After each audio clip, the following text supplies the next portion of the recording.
दिवाली से 2 दिन पहले मैं अपने भाई से पैसे माँगने आई। वो बहुत अमीर था, लेकिन भाभी ने मुझे देखते ही कहा, "तुम्हारा पति मर गया है, तो तुम सड़क पर बैठकर भीख माँगो। तुम्हें देने के लिए हमारे पास कुछ नहीं है।" मेरी आँखों में आँसू आ गए। मेरा भाई हर महीने गरीबों में लाखों रुपए दान करता था, मगर गरीब बहन को देने के लिए उसके पास कुछ भी नहीं था। मैं भी वहीं सड़क पर बैठकर भीख माँगने लगी, ताकि लोगों को तो पता चले कि लाखों का दान करने वाले भाई के पास गरीब बहन के लिए कुछ भी नहीं है। अभी कुछ ही देर गुजरी थी कि एक गाड़ी मेरे पास आकर रुकी। मैं घबराकर वहां से खड़ी हो गई, लेकिन गाड़ी से निकलते हुए आदमी को देखकर मेरा कलेजा मुंह को आ गया। मैं वहां से भागने लगी, लेकिन उसने मैं अपनी पसंद से अरमान से शादी कर रही थी। वो मेरे साथ यूनिवर्सिटी में पढ़ता था और मुझे पसंद करता था। घर वालों को इस रिश्ते पर कोई ऐतराज नहीं था, लेकिन मेरी भाभी ने मुंह बनाया। वो इस रिश्ते से खुश नहीं थी, क्योंकि वो मेरी शादी अपने भाई से करवाना चाहती थी। उन्होंने बहुत कोशिश की कि किसी भी तरह से मेरी शादी अरमान से ना हो, मगर भाई हर तरह से मेरा साथ दे रहा था। और फिर भाभी की हार और मेरी जीत हो गई। मैं दुल्हन बनकर अरमान के घर आ गई। अरमान ने मुझे सर आंखों पर बिठाकर रखा था। वो मेरी हर छोटी सी छोटी ख्वाहिश को पूरा करने की कोशिश करता। शादी की खुशी के कुछ समय बाद भगवान ने हमें अपनी एक खास अमानत से नवाजा। मैं माँ बनने वाली थी। अरमान की खुशी तो देखने के लायक थी। वो मुझे हर वक्त सावधानी बरतने को कहता। हर समय मेरे आसपास ऐसे घूमता रहता जैसे कि मैं कोई कीमती खजाना हूँ। जब हमारे घर एक छोटा सा फरिश्ता आया, तो हमारी खुशियाँ दुगनी हो गई थीं। एक मासूम सा बेटा जो अपनी नन्ही नन्ही हरकतों से हमारे दिल को रोशन कर गया। अरमान की आंखों में अपने बेटे के लिए बेपनाह मोहब्बत देखकर मेरा दिल खुशियों से भर जाता था। वक्त के साथ हमारे घर में और ज़्यादा खुशियाँ आईं। एक और बेटे और फिर एक बेटी की पैदाइश ने हमारी खुशियों को दुगना कर दिया था। मैं अपने 3 बच्चों के साथ अब अपने परिवार को पूरा समझने लगी थी। हमारी ज़िंदगी में अगर कभी कोई कमी थी तो बस इतनी कि हम चाहते थे कि अपना कारोबार और ज़्यादा बढ़े। अरमान के सपने बड़े थे। वो चाहता था कि अपने बच्चों को सब कुछ दें, जिसका वो हक रखते हैं। इसी खुशी ने उसे दुबई जाने के लिए प्रेरित किया। वो कहता था कि कुछ ही साल की मेहनत के बाद हमें ऐसा मुकाम हासिल हो जाएगा, जहां हमारे बच्चे किसी भी तरह की कमी का शिकार नहीं होंगे। मुझे याद है, जब अरमान दुबई के लिए रवाना हुआ था, तो मैंने अपने दिल को समझाया था कि ये दूरी वक्त के साथ ख़त्म हो जाएगी। हर शाम मैं उसकी आवाज़ सुनकर खुद को तसल्ली देती कि सब ठीक है। वो हमेशा हंसते हुए कहता, "रागिनी, बस थोड़ा सा सब्र करो, फिर हम सब हमेशा के लिए एक साथ होंगे।" मैं भी दिल में ये वादा करती कि हर हाल में उसका इंतजार करूंगी। मैं नहीं जानती थी कि जो घर मोहब्बत से भरा था, वो एक दिन वीरानगी का शिकार हो जाएगा।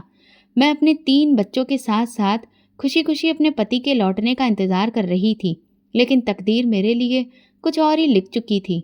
अरमान के दुबई जाने के बाद जिंदगी का रंग ही बदल गया था। शुरुआत में तो फ़ोन कॉल्स पर घंटों भर बातें हो जाती। बच्चे भी पापा की आवाज़ सुनकर खुश हो जाते। हर हफ्ते अरमान का पार्सल आता, बच्चों के लिए खिलौने, मेरे लिए कुछ कपड़े, कभी मेहंदी की खुशबूदार कोन, कभी छोटे छोटे तोहफे। मेरे दिल में एक अजीब सा सुकून था।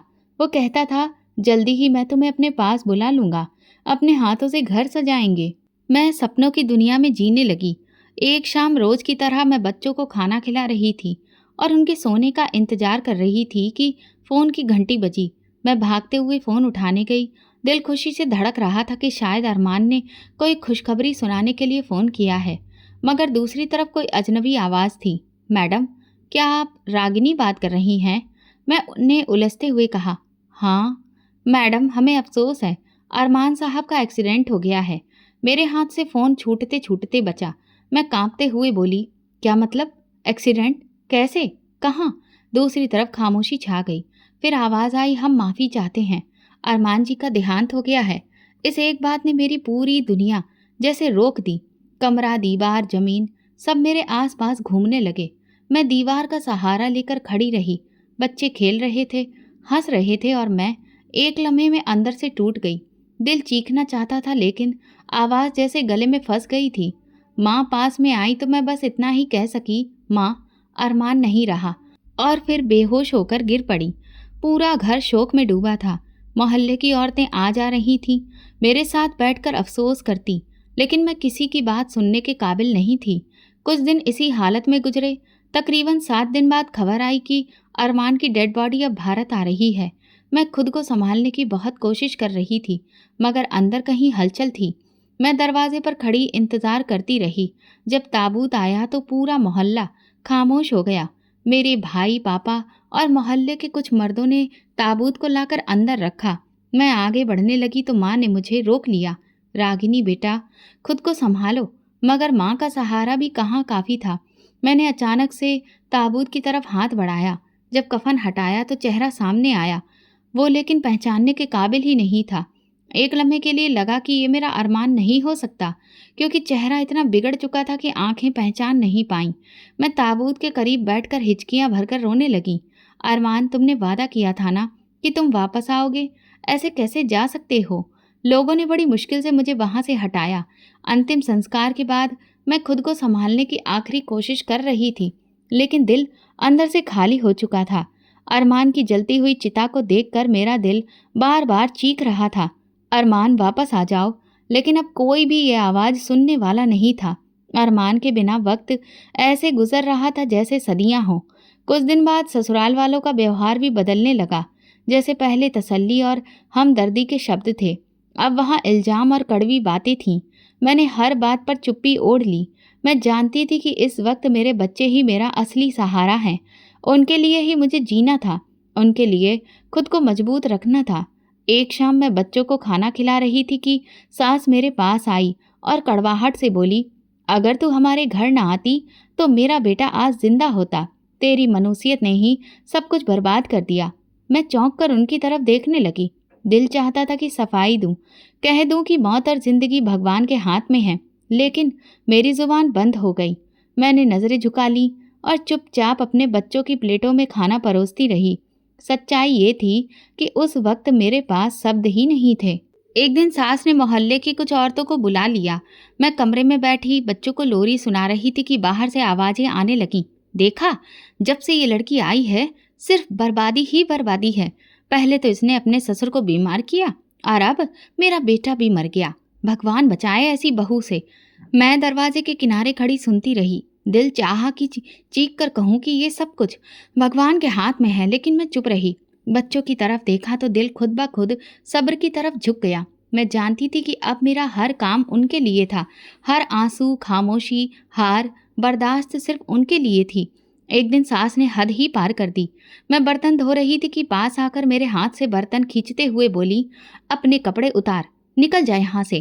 तेरा साया भी अब हम पे नहीं पड़ना चाहिए। मैंने हाथ जोड़कर कहा, माँ जी, मैं कहाँ जाऊंगी? बच्चे कहाँ जाएंगे? वो गुस्से से चिल्लाई, जहाँ मर्जी हो जा, पर हमारे घर में नहीं रह सकती तू। उसी वक्त मोहल्ले की कुछ औरतें भी आ गईं। सबने मिलकर मेरा तमाशा बनाया।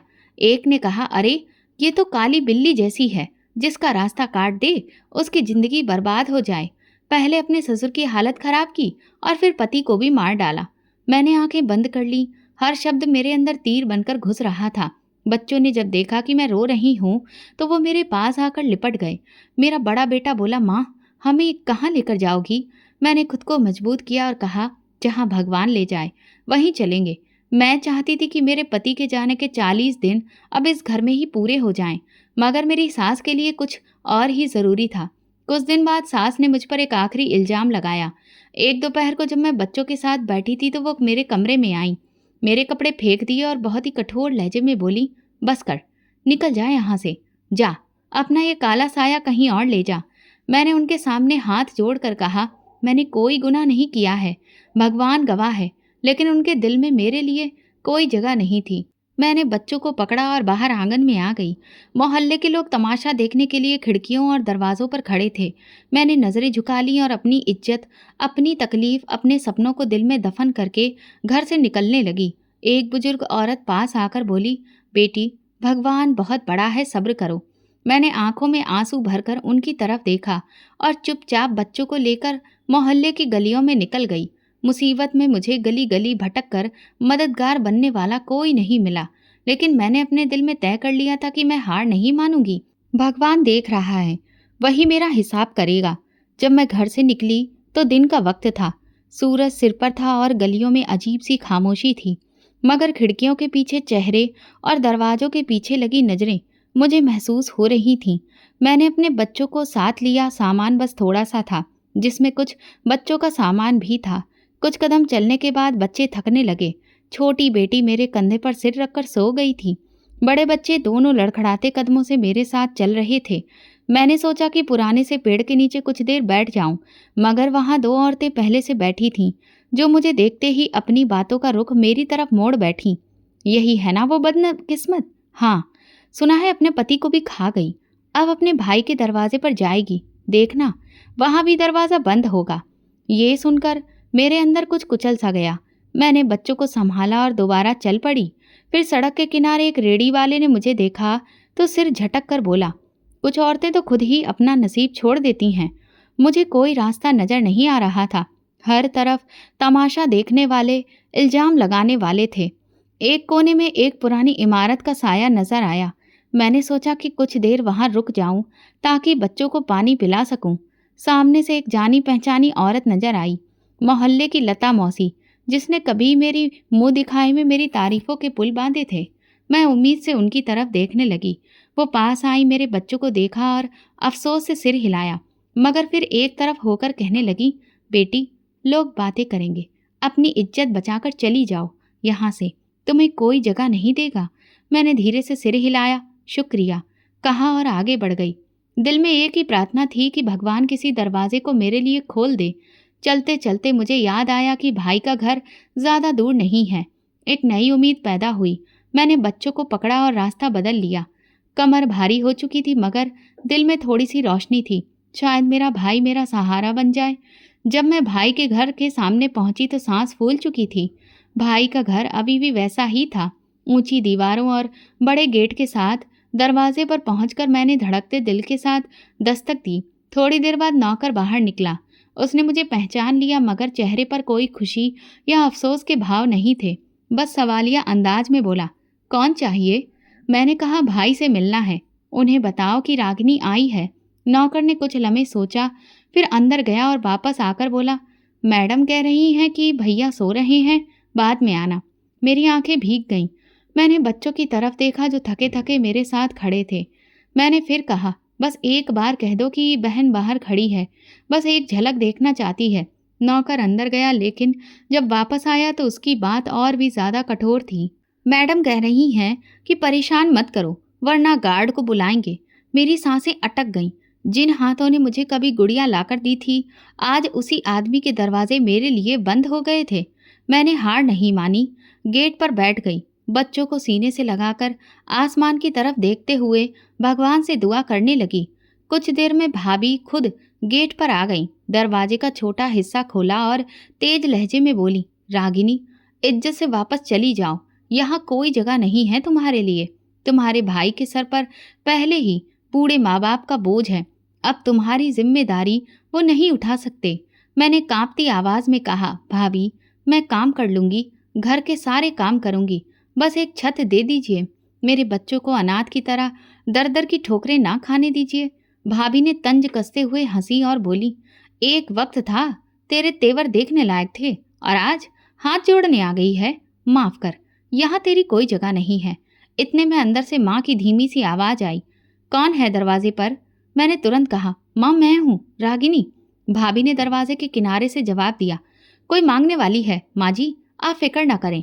और फिर दरवाज़ा जोर से बंद कर दिया। मैं जैसे पत्थर हो गई, न चीख सकी न रो पाई, सिर्फ खामोशी में डूबी रही। बच्चे भूख से बिलक रहे थे। मैंने छोटे बेटे का सिर सहलाते हुए कहा, थोड़ा सा सब्र करो बेटा, भगवान कोई रास्ता निकालेगा। घंटे 2 घंटे यूं ही गेट के बाहर गुजर गए। कुछ मोहल्ले वालों ने मुझे देख लिया। एक औरत ने धीरे से कहा, कभी जो राज करती थी आज दरवाजे पर बैठी है, वक्त का क्या भरोसा। दूसरी ने सिर हिलाकर कहा, इंसान को घमंड नहीं करना चाहिए, देखो आज वक्त ने किस मोड़ पर ला दिया।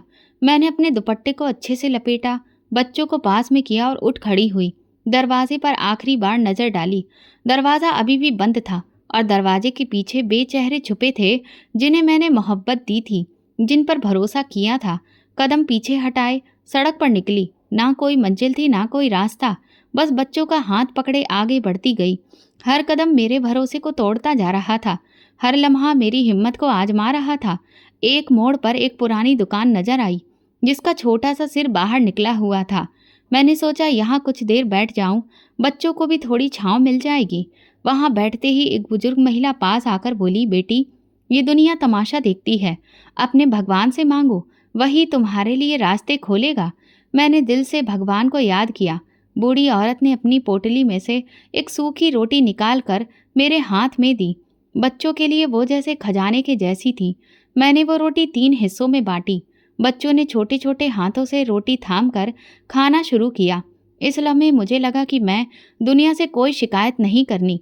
शिकायत हो तो उनसे की जाती है जिन पर अपना अधिकार हो, और यहाँ किसी के पास अधिकार नहीं था सिवाय उस भगवान के जिसके दरवाजे पर मैं अब थी। रात होने लगी तो मैंने फैसला किया कि अब किसी पर भरोसा नहीं करना। अपने बच्चों के लिए खुद रास्ता बनाना है, चाहे जितनी ठोकरें खानी पड़े, चाहे जितनी बार जमीन पर गिरना पड़े, अब खुद उठना है। आज मुझे सच्चाई का सबसे कड़वा सबक मिला था। जब वक्त बदलता है, रिश्ते भी, चेहरे भी बदल लेते हैं, और जब तुम्हें सहारा चाहिए होता है, तब तुम्हें एहसास होता है कि जिन्हें तुमने अपनी ताकत समझा, वही तुम्हारी सबसे बड़ी कमजोरी थे। सूरज ढलने लगा था। हवा में एक अजीब सी तेजी आ चुकी थी। मैं अपने तीनों बच्चों को लेकर सड़क के किनारे पड़ी एक पुरानी बेंच के पास आकर बैठ गई। छोटी बेटी मेरे कंधे पर सिर रखकर सो चुकी थी, जबकि दोनों बेटे इधर उधर देखते भूख से बेचैन हो रहे थे। सामने एक छोटा सा ठेले वाला था, जिसके पास पकौड़े और चने बिक रहे थे। तेज खुशबू बच्चों की भूख को और बढ़ा रही थी। छोटे बेटे ने दुपट्टा खींचकर कहा, माँ, भूख लग रही है, खाने को कुछ दो ना। मैंने झुकी नज़रों से उसे देखा। उसकी आंखों में उम्मीद की झलक थी, जो मेरे दिल में चुभती चली गई। मेरे पास कुछ सिक्के थे। मैंने हाथ डाला और देखा, बस इतने ही थे कि एक आध चीज खरीदी जा सकती थी। मैंने अपने कदम घसीटकर ठेले वाले के पास जाकर पूछा, भैया, 5 रुपए में क्या मिल सकता है? उसने बड़ी ही गिरी हुई नज़र से देखकर बोला, 1 चम्मच चना ले लो, और कुछ नहीं। मैंने 5 रुपए उसके हाथ पर रखे और छोटी सी प्लेट में चना लेकर बच्चों के पास आई। बच्चों ने ऐसे लपक कर खाया जैसे महीनों से भूखे हों। मैं खुद को रोक नहीं पाई, मगर खाया नहीं। बच्चों के चेहरे पर जरा सी मुस्कान देखकर दिल को तसल्ली दी। रात गहरी होने लगी, दुकानें बंद होने लगीं, लोग अपने घरों को जा रहे थे, और हम वहीं उस बेंच पर बेसहारा बैठे थे। थोड़ी देर बाद एक पुलिस की गाड़ी आकर रुकी। एक सिपाही उतरा, मेरे पास आया और सख्त लहजे में बोला, यहाँ बैठने की इजाज़त नहीं है, हटो यहाँ से। मैं घबराई हुई बोली, साहब, रात गुजारने दीजिए, सुबह चले जाएंगे। सिपाही ने हाथ नचाते हुए कहा, यहाँ सबको रहने दूँ तो सड़कें भर जाएं, दफा हो जाओ यहाँ से। मेरे पास अब कोई और रास्ता नहीं था। मैंने बच्चों को उठाया, छोटी बेटी को गोद में लिया और फिर सड़क पर चलना शुरू किया। सड़क का हर कदम मेरे लिए पत्थर जैसा भारी था। कुछ देर बाद एक पुल के नीचे मजदूरों की भीड़ नजर आई। मैंने सोचा कि शायद वहाँ कुछ देर सहारा मिल जाए। वहाँ जाकर एक कोने में बैठ गई। मजदूरों ने एक नज़र देखा और अपनी बातों में मगन हो गए। एक बूढ़े मजदूर ने तरस खाकर एक पुरानी दरी हमारी तरफ फेंकी और कहा, बहन, बच्चों को इस पर बिठा दो, ज़मीन ठंडी है। मैंने उन्हें शुक्रिया अदा किया और दरी बिछाकर बच्चों को सुला दिया। कुछ देर बाद एक औरत अपने 3 बच्चों के साथ वहां आई। उसके कपड़े भी फटे हुए थे, मगर आंखों में एक अजीब सी चमक थी। वो मेरे पास बैठते हुए बोली, इधर नई आई हो क्या? मैंने हाँ में सिर हिलाया। उसने कहा, ये हमारी दुनिया है बहन, सड़क, पुल और जहाँ छांव मिल जाए वहीं घर। उस औरत ने अपनी पोटली से 2 सूखी रोटियां निकाली और एक मेरे सामने रख दी। लो बहन, भूखी होगी, बांट लो अपने बच्चों के साथ। मैं इनकार करना चाहती थी, मगर उसने ज़बरदस्ती रोटी मेरी तरफ बढ़ा दी। मैंने बेबसी से शुक्रिया कहा और बच्चों के मुंह में निवाले देने लगी। आज पहली बार मैंने जाना कि भूख की शिद्दत इंसान की इज्जत को कैसे रुला देती है। रात के आखिरी पहर एक कुत्ता पास आकर भौंकने लगा। बच्चे डरकर मुझसे लिपट गए। मैंने हाथ से कुत्ते को दूर भगाया। एक मजदूर ने कहा, बहन, सड़क पर रात गुजारने वाले का सबसे पहला दुश्मन यही जानवर होता है, इसीलिए सावधानी रखना। सुबह की पहली किरण ने कुछ भी नया नहीं बदला। सड़कें वही थी, हवा वही थी, सिर्फ मेरे अंदर एक फैसला पक्का हो चुका था। अब मैं भीख मांगने से भी नहीं शर्माऊंगी। अपने बच्चों के लिए हर दरवाज़ा खटखटाऊंगी, हर बेइज्जती बर्दाश्त करूंगी, मगर इन्हें भूख से नहीं मरने दूंगी। मैंने बच्चों को तैयार किया, बेटी के बाल बांधे, छोटे बेटे को झाड़ा और एक बेटे का हाथ पकड़ भगवान का नाम लेकर पास के बाजार की तरफ का रुख किया। वहां रोज दर्जनों लोग आते थे। शायद कोई भगवान का बंदा हमारी हालत पर रहम खा जाए। बाजार के किनारे एक बेंच खाली थी। मैंने बच्चों को वहां बिठाया, खुद झिझकते हुए बाजार में चलना शुरू किया। दुकानदारों के पास जाकर कहती, भैया कुछ दे दीजिए, भगवान तुम्हें खुश रखेगा। किसी ने दुत्कारा, किसी ने नजर उठाकर भी नहीं देखा। कोई खाली हाथ लौटा देता, कुछ लोग रहम करके कुछ सिक्के फेंक देते और कुछ ताना मारते। आजकल तो भिखारी इतने ज्यादा हो गए हैं कि क्या कहें। जवान औरतें भी भीख मांगने निकलेंगी तो फिर यही होगा। मेरे कदम कांटों भरे रास्ते पर थे, मगर अब दिल पत्थर का हो चुका था। दिन ढलने तक जितने पैसे इकट्ठे हुए, उनसे 2 वक्त की रोटी का बंदोबस्त किया। बच्चों ने खाना खाते ही मुस्कुराकर मेरी तरफ देखा। उस एक लम्हे ने मेरी सारी थकान उतार दी। बाजार के किनारे एक कोने में बैठे कई दिन हो गए थे। अब तो वहां के दुकानदार और ग्राहक मेरे बच्चों समेत मुझे पहचानने लगे थे। सुबह सवेरे जब बाजार खुलता, मैं बच्चों को साथ लेकर एक तरफ बैठ जाती और अपनी झुकी हुई नज़रों के साथ लोगों के सामने हाथ फैला देती। कुछ लोग अपनी व्यस्तता में मुझे नज़रअंदाज कर देते, कुछ थोड़े सिक्के डाल देते और कुछ तानों भरी निगाहों से देखकर हंसते। एक नौजवान जोड़ा मेरे करीब से गुजरा। लड़की ने धीरे से कहा, देख कैसी बनावटी शकल बनाई हुई है, हाथ में बच्चे उठा रखे हैं ताकि तरस आए। लड़के ने हंसकर कहा, यही तो कारोबार है आजकल, आसान कमाई का। मेरे कानों में ये शब्द तीर की तरह चुभ गए। मैंने अपने दुपट्टे को मजबूती से ओढ़ लिया और नजरें नीचे करके बैठ गई। उनकी बातों का जवाब देने का हौसला मुझ में नहीं था। बच्चों की भूख और मजबूरी मेरी जुबान को बंद कर चुकी थी। धूप तेज हो रही थी। छोटे बेटे ने पानी मांगा। मैंने आसपास नजर दौड़ाई तो सामने ठेले पर पानी की बोतल दिखाई दी। मैंने झोली में हाथ डाला, सिक्के इकट्ठे किए। उनमें से कुछ बचे हुए थे। हिचकिचाते हुए पानी की बोतल खरीदी। तीनों बच्चों ने ऐसे पानी पिया जैसे कई दिनों की प्यास हो। बाजार में एक जगह छोटा सा होटल था। अक्सर वहां के नौकर खाना बचा हुआ मुझे दे देते थे। मैं दिल ही दिल में उनकी शुक्रगुजार थी। एक दिन होटल के मालिक ने मुझे करीब बुलाया। सुनो, ये जगह सड़क के किनारे है, यहाँ से उठ जाओ, ग्राहक गुस्सा हो जाते हैं। मैंने हाथ जोड़कर कहा, साहब मैं किसी के सामने बैठकर भीख नहीं मांगती, बस एक कोने में बैठी हूँ। मगर उसने सख्ती से कहा, बात समझ लो वरना पुलिस को बुला लूंगा। मैं खामोशी से बच्चों को उठाया और बाजार के दूसरे कोने में जा बैठी। हर जगह हर इंसान का दिल इतना बड़ा नहीं होता कि किसी की मजबूरी को समझे। कभी कोई अमीर औरत बड़ी शान से शॉपिंग करती और मेरे पास से गुजरते हुए नाक सिकोड़ती। एक दिन एक औरत ने अपने बच्चों को मेरे करीब से गुजरते हुए सख्ती से खींच लिया और कहा, ये लोग गंदे होते हैं, दूर रहो इनसे। मेरा दिल चाहा कि कहूँ गरीबी गंदगी नहीं होती, मगर अल्फाज गले में अटक गए। मैंने सर झुका लिया। कभी कभार कोई नरम दिल वाला आ जाता, कुछ खाने को दे जाता। एक दिन एक बुजुर्ग आदमी करीब आया। उसने एक रोटी और कुछ सिक्के मेरे हाथ पर रखते हुए कहा, बेटी हिम्मत ना हारना। मैंने आंखों में नमी के साथ शुक्रिया कहा। ऐसे लम्हे मेरी बिखरी हुई हिम्मत को थोड़ा थोड़ा जोड़ देते थे। बाजार के एक कोने में सब्जी बेचने वाले भी बैठते थे। एक दिन जब मैं वहां से गुजरी, एक सब्जी बेचने वाले ने आवाज दी, सुनो बहन, कुछ बचे हुए टमाटर ले जाओ, सब्जी बना लेना।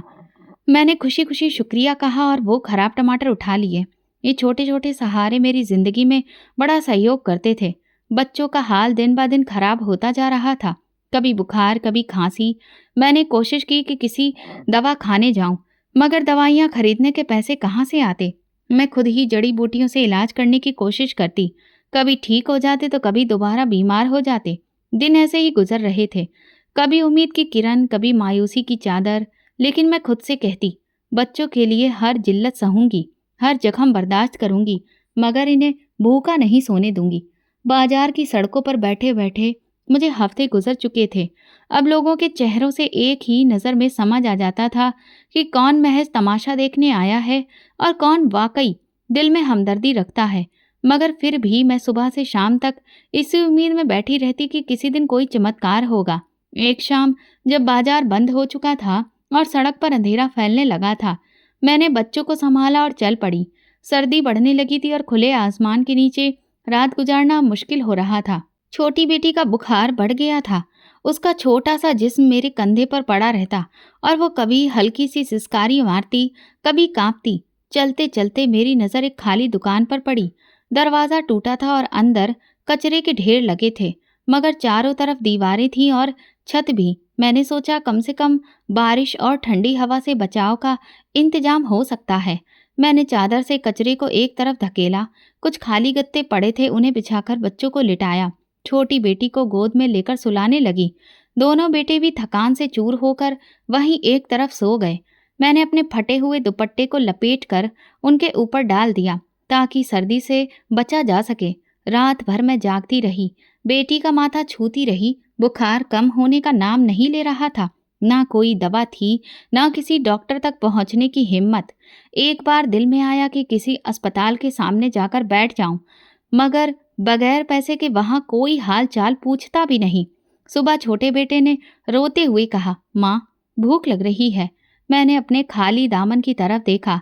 पिछले दिन जमा किए गए चंद सिक्के भी खत्म हो चुके थे। कोई खाने की चीज नहीं थी। मैंने उसे प्यार से अपने पास लिटाकर कहा, बेटा आज कुछ अच्छा खाने को मिलेगा, वादा है। वादा सिर्फ उम्मीद देने के लिए था, हकीकत से बहुत दूर। दिन निकला तो मैंने फैसला किया कि कुछ ना कुछ काम करना है। मैं बच्चों को वहीं छोड़कर पास के होटल और दुकानों पर काम मांगने चली गई। हर जगह एक ही जवाब मिला, काम वाली चाहिए मगर अच्छी हालत वाली। गंदे कपड़ों में तो कोई अपने घर नहीं बुलाता।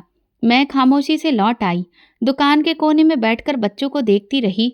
छोटी बेटी का जिस्म अभी भी तप रहा था। दिल चाहा कि खुद को नोच लूं, मगर सब्र के सिवा कोई रास्ता नहीं था। धूप तेज हुई तो मैंने दुकान के सामने कपड़ा बिछाकर मांगना शुरू किया। कुछ लोग गुजरे, किसी ने 5 रुपए फेंके, किसी ने 1-2 बिस्किट रख दिए। मैंने जल्दी से वो सिक्के समेटे। शाम होते ही थोड़ी सी दाल और 2 रोटियां खरीदी। बच्चों के सामने जब खाना रखा तो उनकी आंखों में खुशी देखकर लगा जैसे दुनिया की सारी दौलत मेरे पास आ गई हो। वे नन्हे हाथों से दाल में रोटी डुबो डुबो कर खाने लगे। मैं खुद को भी एक डोली देकर रुक गई ताकि ज्यादा खाना बच्चों के पास हो। इस दौरान एक दिन वहां के सब्जी वाले ने मुझे बुलाया, बहन कल से कुछ बची हुई सब्जियां दे दिया करूंगा, तुम खुद सब्जी बना लेना। मेरे दिल को थोड़ा सा सुकून हुआ। हर रात इस खाली दुकान में लौटती, बच्चों को गोद में लेकर उनके साथ लेट जाती, आने वाले कल के बारे में सोचती। कभी कभी दुकान के पास से कोई अमीर गाड़ी गुजरती, अंदर बैठे बच्चे मजे से हंसते खाते। मेरे बच्चे हसरत भरी नजरों से उन्हें देखते, लेकिन मैं जल्दी से उनका ध्यान भटकाने की कोशिश करती। देखो हम भी एक दिन गाड़ी में घूमेंगे, बड़ा बेटा मासूमियत से कहता। माँ कब? मैं हल्की मुस्कान के साथ जवाब देती, जल्द ही, बस सब्र करो। दिन पर दिन गुजरते जा रहे थे। छोटी बेटी की हालत बिगड़ती जा रही थी। एक दिन अचानक वो बेहोश हो गई। मैं घबराकर उसे उठा लाई, दौड़ते हुए दवा खाने की तरफ भागी। वहां डॉक्टर ने एक नज़र देखा और बोला, बुखार पुराना हो चुका है, दवा और ड्रिप की ज़रूरत है। पैसे हैं? मेरे चेहरे की बेबसी देखकर उसने कंधे उचका दिए। बहन बगैर पैसे के इलाज नहीं हो सकता। मैं वापस लौटते हुए सोचती रही, ये दुनिया पैसे की है। मोहब्बत, हमदर्दी, सब बातें अब सिर्फ किताबों में रह गई हैं। दुकान पर आकर बेटी को जमीन पर लिटाया, रात भर उसका माथा सहलाती रही। अगली सुबह वो जरा बेहतर थी। कमजोरी अभी भी थी मगर आंखें खुल गई थीं।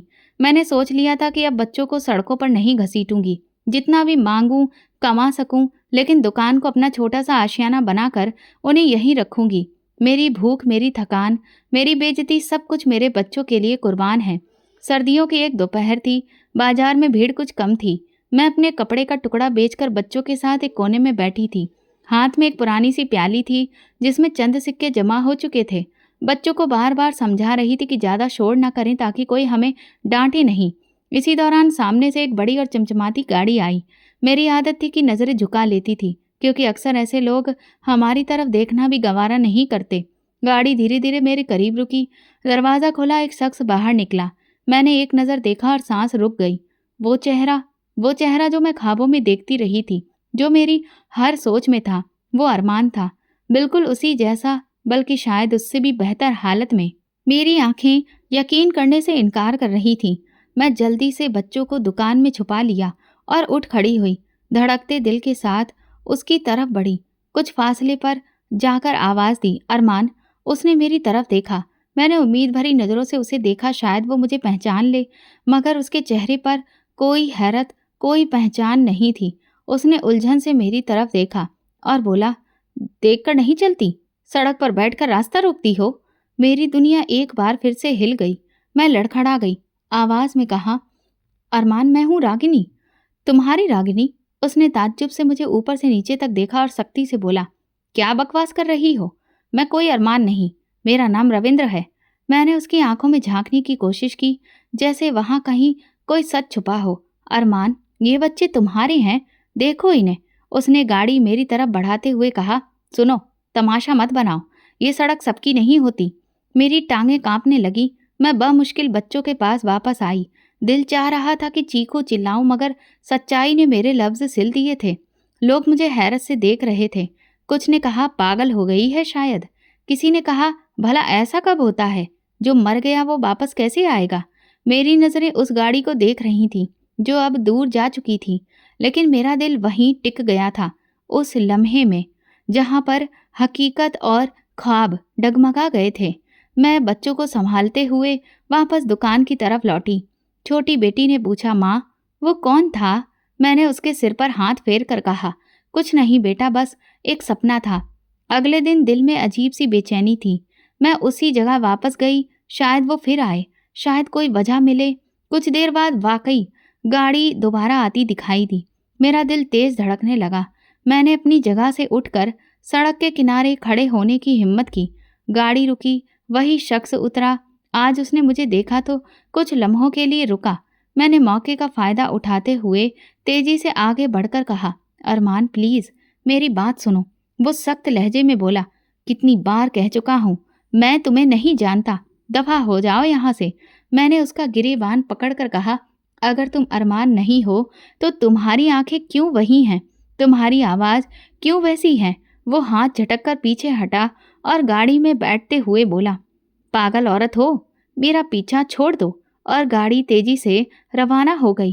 उंगलियां हवा में रह गईं, आंखों में आंसू थे।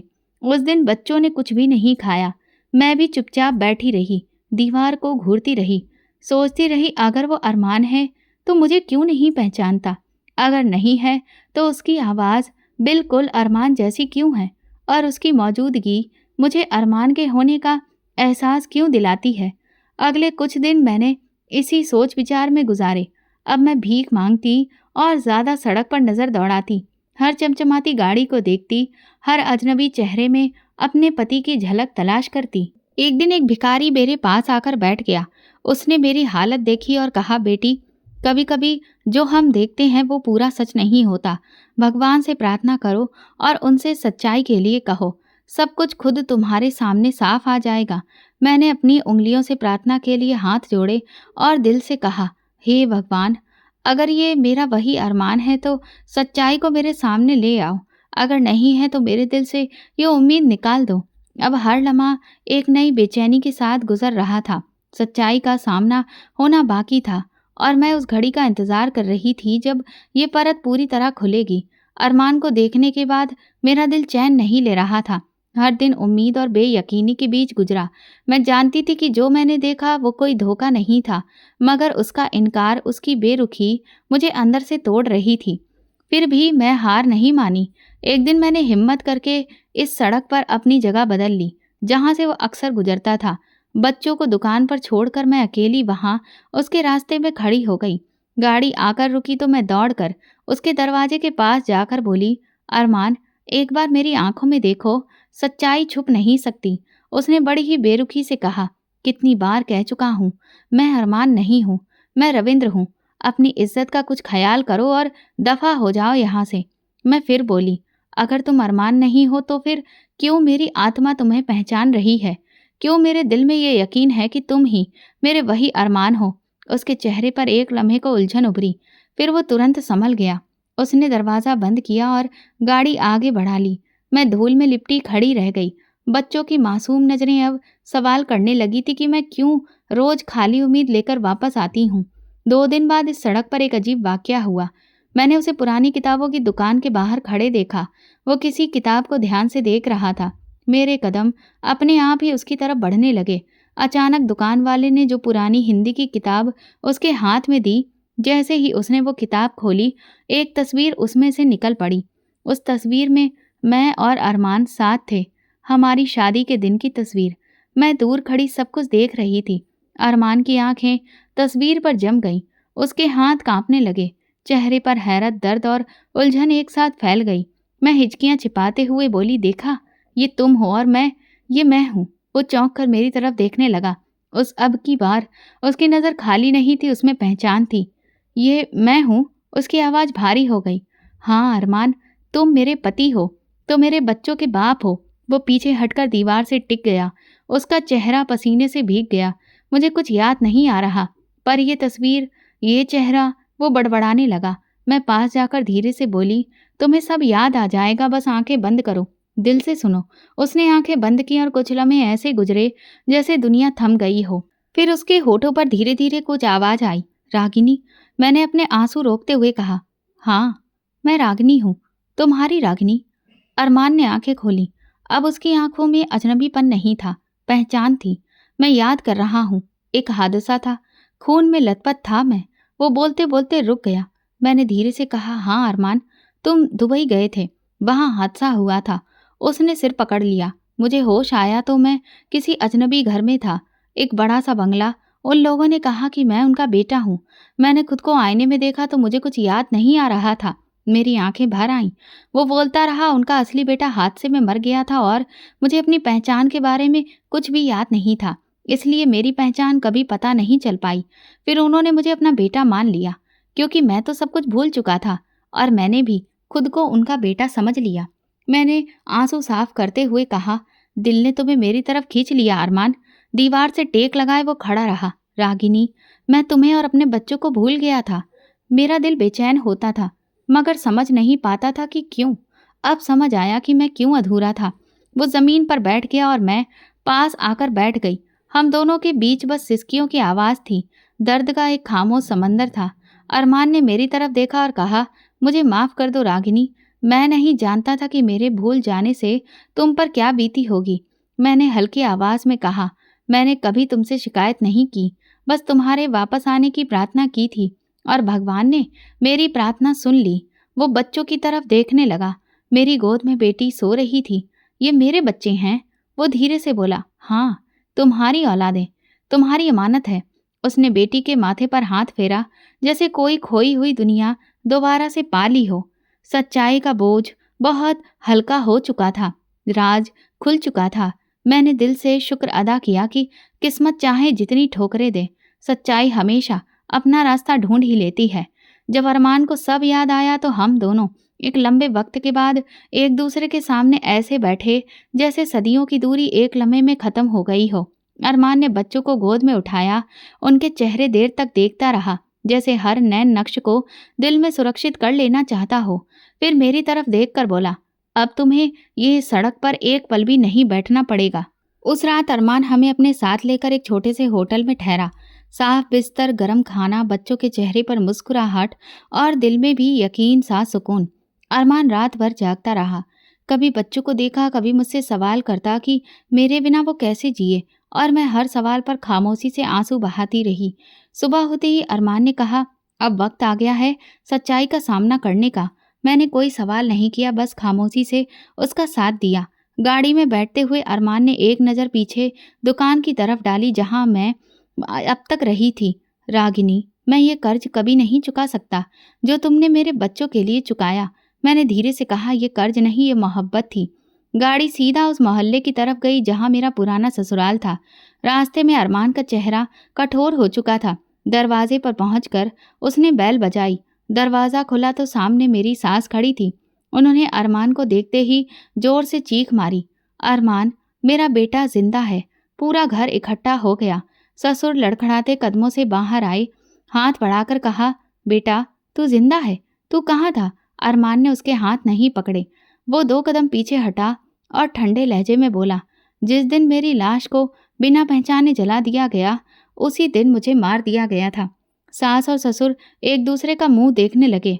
अरमान ने मेरी तरफ इशारा करते हुए कहा, ये वही रागिनी है जिसे तुम लोगों ने मेरी मौत का जिम्मेदार ठहराया।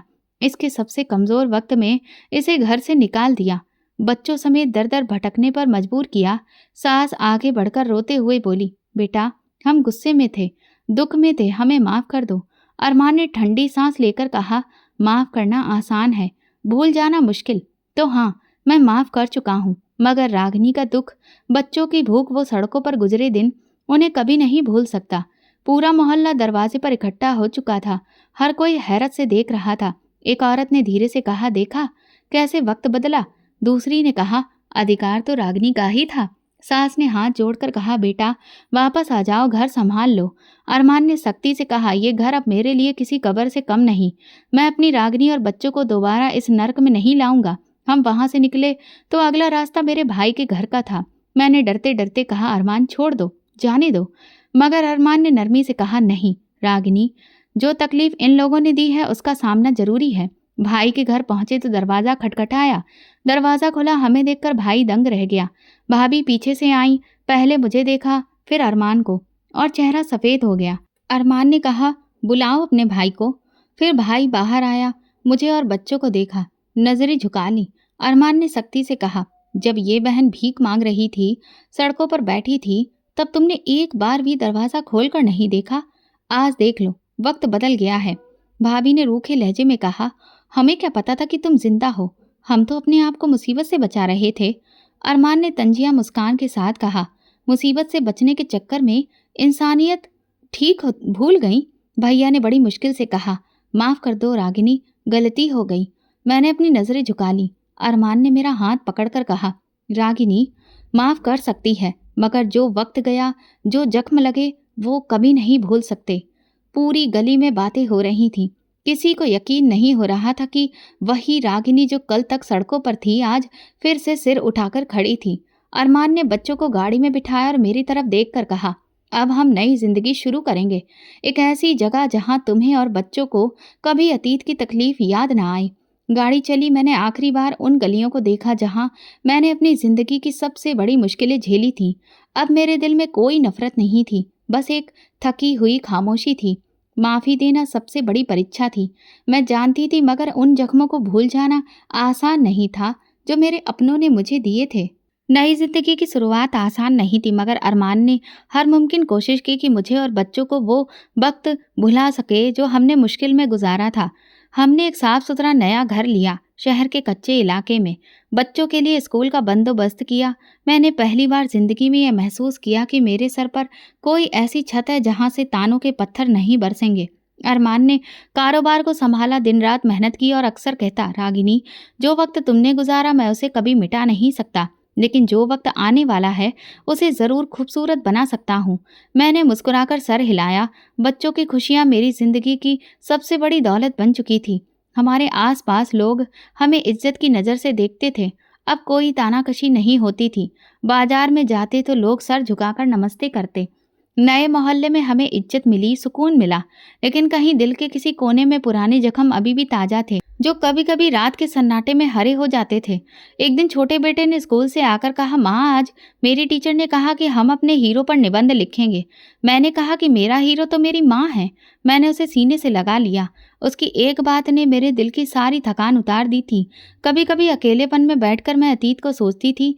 वो पल याद आते जब मैं सड़क किनारे बैठी अपने बच्चों को सीने से लगाए आसमान की तरफ देखा करती थी। वो दिन जब मैं भाई के दरवाजे पर खड़ी तड़प रही थी, वो सब कुछ आज भी मेरे अंदर कहीं दफन था। एक दिन अरमान ने कहा, रागिनी क्या तुम कभी उन सबको माफ कर सकोगी जिन्होंने तुम्हें अकेला छोड़ दिया था? मैंने धीरे से जवाब दिया, माफ करना सीख लिया है, मगर भूलना शायद जिंदगी भर नहीं सीख पाऊंगी। फिर कुछ दिन बाद अरमान मुझे और बच्चों को अपने उन मुंह बोले माँ बाप के पास लेकर गया जिन्होंने अरमान की याददाश्त जाने के बाद उसे अपना बेटा मान लिया था। उनसे मिलकर मुझे ऐसा लगा जैसे मेरे सगे सास ससुर तो वही हैं। उन्होंने हमसे गुजारिश की कि हम उनके साथ ही रहें। मेरे बच्चे भी उनसे इतना अपनापन पाकर बहुत खुश हो गए और जिद करने लगे कि हमें यहीं अच्छा लग रहा है। मैं और अरमान ने तुरंत ही फैसला किया कि सच्चे प्यार को कभी भी नज़रअंदाज नहीं करना चाहिए, फिर चाहे वो हमें बिना खून के रिश्तों से ही क्यों न मिला हो। वैसे भी असली रिश्ता तो वही होता है जो दिल से माना जाता है, और उन लोगों ने वाकई हमारे लिए दिल से रिश्ता निभाया था। अगले दिन ही हम उनके साथ शिफ्ट हो गए। मेरे बच्चों को अपने सगे दादा दादी से जो प्यार नहीं मिला वो इन लोगों से मिल रहा था। वे लोग भी अपनी दुनिया को हमारे साथ रहकर पूरा मानने लगे थे। अरमान कारोबार में दिन रात मेहनत कर रहा था और हर गुजरा दिन उसे एक नए मुकाम पर पहुंचा रहा था। धीरे धीरे जैसे जैसे समय बीता हमारे पास काफ़ी सारी प्रॉपर्टी और गाड़ियाँ इकट्ठी होने लगी, क्योंकि अरमान ने अपने एक बिजनेस को कई अलग अलग बिजनेस में फैलाना शुरू कर दिया था। जब हमारी तरक्की के चर्चे शहर में फैलने लगे तो मेरे भाई भाभी ने एक बार फिर से हमसे रिश्ता जोड़ने की कोशिश की, लेकिन हम बहुत अच्छे से जानते थे कि ये रिश्ता हमसे नहीं, हमारे पैसों से जोड़ा जा रहा है, और इसीलिए हमने उनसे कोई भी रिश्ता रखने से साफ इनकार कर दिया। मेरे सास ससुर का भी कई बार फ़ोन आता और वे अपने किए की माफ़ी मांगते, लेकिन अरमान ने उन्हें साफ साफ सुना दिया कि वो कभी भी लौट कर उनके पास नहीं जाएगा। हाँ, लेकिन वो अपनी जिम्मेदारी से बच नहीं रहा था। उसने उनकी पूरी जिम्मेदारी उठाई। घर के खर्चों से लेकर उनकी दवा, पानी और बाकी सारी सुविधाओं को उसने अपने कंधों पर लिया। लेकिन बस अगर कुछ नहीं दिया तो वो था अपनापन और प्यार, जो कि अरमान के जाने के बाद उन लोगों ने मुझसे भी छीन लिया था। मेरे मुंह बोले सास ससुर ने अपनी सारी प्रॉपर्टी मेरे बच्चों के नाम कर दी। अब हमारे पास इतनी दौलत थी जिसकी कोई गिनती नहीं थी, लेकिन हम बहुत अच्छे से समझ गए थे कि सबसे बड़ी दौलत होती है अपनों और उनका प्यार का, और इसीलिए हम अपने हर दिन को एक साथ बिताकर और ज़्यादा खूबसूरत बनाने की पूरी कोशिश करते थे। हमें अपनों के प्यार की दौलत समझ आ गई थी, लेकिन हमारे अपने अभी भी दौलत के नशे में ही घूम रहे थे और सिर्फ उन्हीं लोगों से रिश्ते जोड़ रहे थे जिनके पास दौलत का खजाना था। शायद इसीलिए उनके अंदर से मोहब्बत बिल्कुल ख़त्म हो चुकी थी जो वो दूसरों को दे सकें। मैं अपने बच्चों को अपने मुश्किल वक्त की कहानी सुनाती हूँ, इसलिए नहीं कि वे अपने बुरे वक्त को याद करें, बल्कि इसलिए कि वे उससे सबक लें कि इंसान की किस्मत का सिक्का जब पलटता है तो किस तरह से अपने ही मुंह मोड़ लेते हैं। इस कहानी को सुनाते हुए मैं सिर्फ इतना कहती हूँ, कभी भी किसी मजबूर पर जुल्म मत करना। जो आज कमज़ोर है वो कल ताकतवर भी हो सकता है। जो आज सड़क पर बैठा है कल इज्जत की छत के नीचे सिर उठाकर भी जी सकता है। वक्त कभी एक सा नहीं रहता, हालात बदलते हैं, चेहरे बदलते हैं और सब कुछ बदल जाता है, मगर भगवान हर वक्त देख रहा होता है। मेरी कहानी से ये सबक मिलता है कि मोहब्बत, सब्र और भगवान पर भरोसा इंसान को हर अंधेरे से निकाल सकता है। कभी किसी की मजबूरी को अपनी जीत ना समझो, क्योंकि सच्चाई में सब कुछ भगवान के ही हाथ में होता है और भगवान कभी भी जालिमों को माफ़ नहीं करता। तो दोस्तों, अगर आपको हमारी कहानी पसंद आई हो तो प्लीज़ कमेंट करके ज़रूर बताएं। वीडियो को लाइक करें और ज़्यादा से ज़्यादा शेयर करें। अगर आप चैनल पर नए हैं तो सब्सक्राइब ज़रूर करें और नोटिफिकेशन बेल को दबाएं ताकि अगली अपडेट सबसे पहले आपको मिले। धन्यवाद।